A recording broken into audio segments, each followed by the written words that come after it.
खाने में मिर्च कम डालने के लिए क्यों नहीं बोलते? मैं तो सोचती थी कि तुम्हें मिर्च पसंद नहीं है। उसने कहा, मुझे मिर्च बहुत पसंद है, लेकिन मैं तुम्हें बोलता नहीं था क्योंकि मुझे लगा कि तुम्हें पता होगा। और उस दिन हम दोनों ने एक दूसरे से बहुत कुछ सीखा कि रस्में खत्म हो जाती हैं, लेकिन रोजमर्रा की ये छोटी छोटी बातें ही असली जीवन होती हैं। हम अजनबी नहीं रहे, हम दोस्त बन रहे थे। उस दोस्ती में प्यार नहीं था, बल्कि उससे भी ज्यादा कुछ था, भरोसा। 2 गलतफहमियां। जब दो दुनियाएं टकराती हैं, तीसरे महीने एक बड़ी गलतफहमी हो गई। सुगंध ने एक दिन ऑफिस से देर से आकर मुझसे कहा, मैं कल एक दोस्त के साथ बाहर जा रहा हूँ। मैंने उसका चेहरा देखा, उसमें कोई गंभीरता नहीं थी, बस एक सामान्य सी बात। लेकिन मुझे बुरा लगा। उसने मुझसे पूछा नहीं था कि मैं भी चलूं या नहीं, उसने बस मुझे सूचित किया था। ये वही पुराना डर था कि मैं इस घर में केवल एक अधीन हूँ, न कि कोई बराबर। मैंने उसे कुछ नहीं कहा, लेकिन अगली सुबह मैंने उसके लिए चाय नहीं बनाई। वो किचन में आया, खाली चूल्हा देखा और बोला, तुम नाराज हो? नहीं, मैंने झूठ बोला। झूठ मत बोलो, उसने कहा, मुझे पता है। बताओ क्या हुआ? मैंने सारी बात बता दी। कैसे मुझे लगा कि मैं उसके फैसलों में शामिल नहीं हूँ, कैसे मुझे लगा कि मैं सिर्फ एक किरदार हूँ, न कि उसकी जिंदगी का हिस्सा। उसने मेरा हाथ पकड़ा। मैंने तुमसे पूछा नहीं, क्योंकि मुझे लगा कि ये छोटी सी बात है, लेकिन अगर तुम चाहती हो तो मैं फोन करके बोल दूं कि मैं नहीं आ सकता। नहीं, मैंने कहा, मैं चाहती हूँ कि तुम जाओ, बस अगली बार मुझसे पूछना, क्योंकि मुझे भी तुम्हारी जिंदगी में शामिल होना है। उस दिन मैंने समझा, गलतफहमियां रिश्तों को खत्म नहीं करती, लेकिन उन्हें खत्म होने से बचाने के लिए बातचीत जरूरी है। हमने बात की और वो गलतफहमी एक नए भरोसे में बदल गई।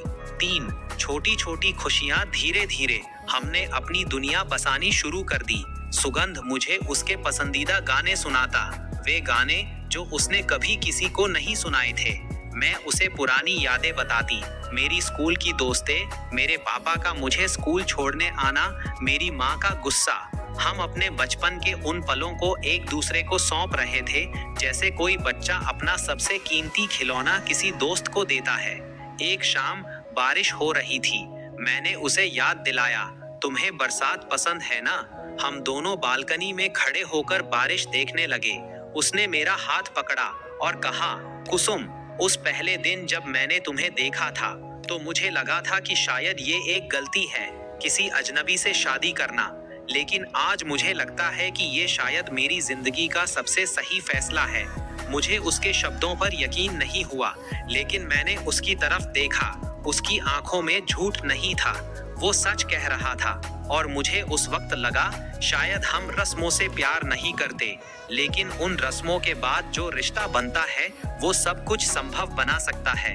4 परिवार और परंपरा के बीच संतुलन। हमारी खुशियां बड़ी नहीं थीं, बस छोटी छोटी बातें थीं जो एक साथ रहने का सुख देती हैं। लेकिन परिवार की उम्मीदें हमेशा हमारे ऊपर थीं। सास को लगता था कि मैं बहुत आजाद हूँ। मेरे पिता को लगता था कि सुगंध मुझ पर ध्यान नहीं देता। एक दिन सास ने मुझसे कहा, बेटी, बहू को कभी अपने पति से बहस नहीं करनी चाहिए। मैं चुप रही, लेकिन सुगंध ने आगे आकर कहा, माँ, कुसुम मुझसे बहस नहीं करती, वो मुझसे बात करती है, और बात करना कोई बुराई नहीं है। मैंने उसकी तरफ देखा, उसने मेरी तरफ से बात की थी। मैं अकेली नहीं थी, मेरे साथ एक ऐसा इंसान था जो मुझे समझता था और मेरी पीठ खड़ा था। उस दिन मुझे लगा कि शादी का असली फेरा तो तब पूरा हुआ जब हमने एक दूसरे के लिए खड़े होना सीखा, बिना किसी रस्म के, बिना किसी शोर के। 5 अंत। जब दो अजनबी एक हो जाते हैं। 1 साल बीत गया। आज सुबह जब मैं उठी तो सुगंध पहले ही उठ चुका था। उसने मेरे लिए चाय बनाई थी, ठीक उसी तरह जैसे मैं बनाती हूँ।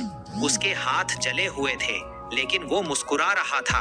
पहली बार उसने कहा, लेकिन अब अभ्यास करूंगा। मैंने चाय पी। स्वाद बिल्कुल वैसा नहीं था जैसा मैं बनाती हूँ, लेकिन मुझे जिंदगी की सबसे अच्छी चाय लगी, क्योंकि इसमें मिठास नहीं थी, उसमें उसका प्यार था, उसकी मेहनत थी और उसकी कोशिश थी। हम बालकनी में खड़े थे, सूरज निकल रहा था और उसकी किरणें हम दोनों पर पड़ रही थीं। मैंने उसका हाथ पकड़ा और कहा, सुगंध, 7 फेरे तो हमने उस दिन ले लिए थे, लेकिन असली फेरे तो अब शुरू हुए हैं।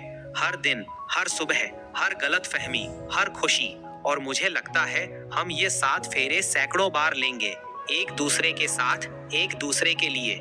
उसने मेरी तरफ देखा और कहा, तब तक जब तक हम साथ हैं, तब तक कोई भी फेरा अधूरा नहीं रहेगा। बाहर पक्षी चहचहा रहे थे। हमारा घर अब सिर्फ एक घर नहीं था, वो एक घर था जो 2 अजनबियों ने मिलकर बनाया था, जो अब एक दूसरे के बिना अधूरे थे। समाप्त।